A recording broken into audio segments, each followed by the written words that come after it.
So many of you have probably heard that Andrew Tate has been arrested for human trafficking. I didn't really want to cover that guy because he seemed to me like yet another one of those whack-a-mole conservatives who rockets to fame and then gets banned and becomes irrelevant. The differentiating factor here is his specific appeal to incels. Involuntary celibate refers to people who can't get laid, but generally refers only to incel ideology, which rests on two fundamental precepts. First, women are hypergamous. They only want to have sex with alpha males and everybody else is basically fucked. Second, the rise of feminism has ruined life for everyone and we ought to return to traditional gender roles. These ideas are popular because they're quite intuitively appealing. Loneliness really is worse than it was before feminism happened, and incels, by definition, aren't having any luck with women. But the worldview is also reductive, relying on an incomplete picture of evolutionary psychology and sociology. Inceldom tends to lead lonely men down one of two paths. The first path is one of defeatism, depression, withdrawal from social life, maybe violent outbursts. But the second is even worse, and this is the new trail blazed by Andrew Tate. Apparently women like being treated like shit by pompous pricks, so young men should just focus on making money and committing sexual assault. So some people are looking around and asking why so many people become incels. Perhaps with woke culture supporting minorities, women, and LGBT people, there is a group that we've seriously forgotten? Of course not. Men don't fall down the alt-right/MRA pipeline because the left isn't doing good enough outreach. They choose to subscribe to fascist ideology because they have an investment in maintaining their position in the social hierarchy, and the liberation of other groups threatens that. There is so much wrong with this tweet. First of all, being alt-right has nothing to do with men's rights activism. I don't think people like Andrew Tate or Matt Walsh have anything to say about the rights of men and boys. Take circumcision, for example. What's alt-right about opposing a Jewish child sacrifice blood ritual to establish a covenant with a Bronze Age demon god? Wait, bad example. But the point is, there's nothing inherently right-wing about men's rights. And the fact this person equates the two says a lot about her willingness to take men's issues seriously. Second, the idea men are choosing to maintain their position in the social hierarchy implies these men are aware of their own privilege. Go and ask an involuntary celibate if he feels privileged. Say what you will about women's oppression, women don't generally have a hard time finding sexual partners. And this is representative of a sort of pathological unwillingness for people who call themselves left-wing to acknowledge and address men's issues. You know how conservatives will talk about black crime and urban violence, but when you suggest solutions like after-school programs, addressing poverty, and ending the drug war, they just accuse you of being soft on criminals?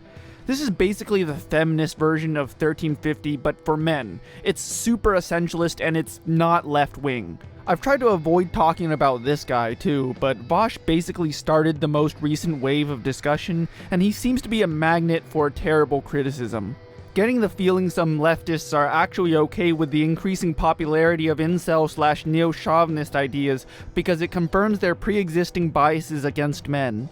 So here he's touching on some of the comparisons with conservatives I've talked about on my channel. The only thing wrong here is that misandrists are not leftists. They can't be, by definition. Actual leftism isn't about hating white people or men or non-groomers. It's about destroying unjust hierarchies.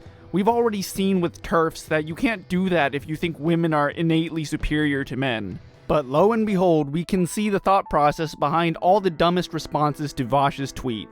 No one has to be nice to their oppressors, and it's not women's responsibility to sacrifice themselves to fix broke men, which women try to do for decades. None of these men give a fuck about women's oppression. It's still trying to force women to do unpaid labor to fix broken men. Now, remember what Vosh originally said, that leftists have pre-existing biases against men. But the reply says women aren't responsible for doing unpaid labor for their oppressors. Synthetic Animals has substituted the left with women and men with oppressors. In other words, the left, who are the good guys, are women, while men are by definition their oppressors. This is the effect of liberal wokeness on the left. Instead of looking at systemic forces acting upon individuals to produce inequalities, a childish us versus them impulse gets transposed into an oppressor versus oppressed narrative, where men are individually responsible for patriarchy and thus deserve no sympathy. But notice that synthetic animals is talking in terms of responsibility and unpaid labor, as if gender equality were a transaction between opposing sides rather than a good in itself. And here's another one. This is a job for men. Yes, you all should do that. They're absolutely not going to listen to my leftist feminist ass, and honestly, I'm pretty sure if I tried, it would be exhausting, if not outright traumatizing. But go do that. Great idea. Do leftists say this sort of thing about anything else? Is abortion rights only a job for women? Is police brutality only a problem for black people? Should only gay people care about marriage equality? No, the reason feminism and Black Lives Matter are such tedious failures is because social justice warriors expect help from the rest of society while simultaneously calling them oppressors and offering nothing but disdain. Here you are, complaining about how men won't listen to your fake leftist feminist ass, as if you ever tried to say anything remotely palatable. You call yourself an abolitionist, but whine about exhaustion and trauma. It's all about you. You say this is a job for men because women would be exhausted and traumatized. You're projecting your own hatred of men onto all women, proving Bosch's very point.